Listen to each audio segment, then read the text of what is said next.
As director of the George Washington University School of Media and Public Affairs, I'm very lucky to work with aspiring young journalists and see the changes in the media from the ground up. So we thought this was an A-plus moment for them to weigh in on news coverage and more. You want to be journalists. You're in Washington. You're in Washington at a time when the government is shut down. It's the biggest story we've had in a long, long time. Where are you getting your news from? Leo? Twitter. I mean, I think following reporters or the actual media outlet. Before I get out of bed every morning, I'm always on Twitter. So Twitter, Facebook, I follow CNN, I follow New York Times, I follow Washington Post, basically everyone. I turn to Washington Post a lot, and also I watched the rundown on CBS this morning on their website. I first go to Twitter, and then when I always go to the gym in the morning, and I'm always watching Morning Joe, the Daily Rundown. For my news, it's almost exclusively online. I'm looking at Twitter, I'm watching podcasts, and most of those are NBC, CNN, AP. Once the alarm hits, take the smartphone and check Twitter, still in bed, obviously. I'm actually kind of old school. I wake up to NPR. When I wake up, I usually just check my Facebook, check my email when I'm still in bed, and that usually leads me to places like BuzzFeed, and then from there, Facebook also brings me to like Washington Post, CNN. Links from Twitter usually go to Bloomberg or the Post or the Times, and then I'll also read morning newsletters like from Slate. How many of you get your news from the Jon Stewarts and the Jimmy Kimmels and the Stephen Colbert's of the world? This week.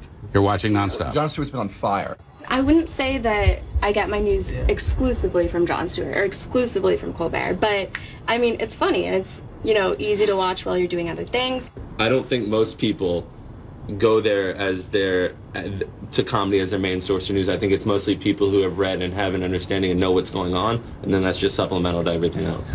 What's the first and foremost responsibility of the news media? If the first responsibility of the government is to govern, and they're not, what's the response? As a watchdog.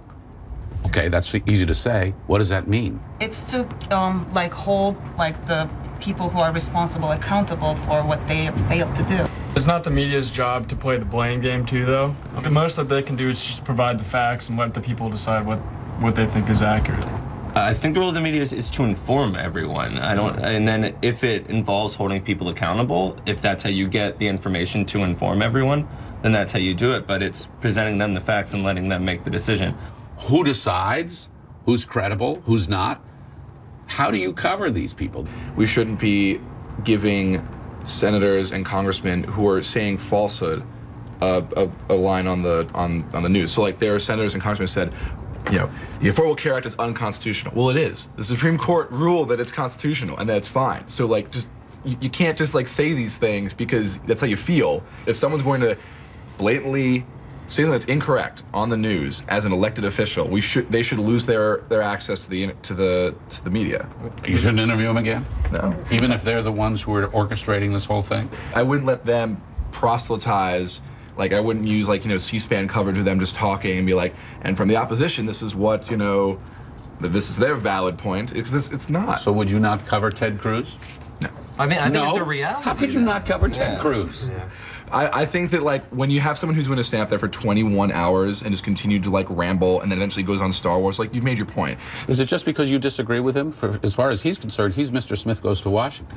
No, it's the same thing if it was a liberal. Yeah, I completely disagree with that, actually. I think you have to call those people out. You have to do it in a civilized way where you question them. You ask them about their motives. You ask them why they're doing that. That way, the public can really decide for themselves, are they really looking out in our best interests, or are they just doing their own thing for political gains? Media has the ultimate agenda-setting power, so I feel like not pointing fingers at people, but perhaps putting them in the spotlight and making them responsible, and for them to give explanations, and just putting them under spotlight could be a solution. What should the agenda-setting priority be in this one?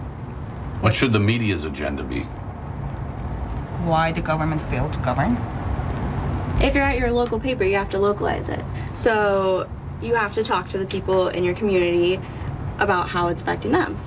We talked a little bit about how like the media hasn't really been able to localize this information to make it relatable to people, but I feel as though social media in a sense has been able to fill that void by allowing people who are affected by this, whether it be the pandemic or something more serious, to vocalize their concerns and really say how it is affecting them personally. And then this, when people talk about it and it gets retweeted or shared, then that's when we really get to hear it directly from the people who are affected.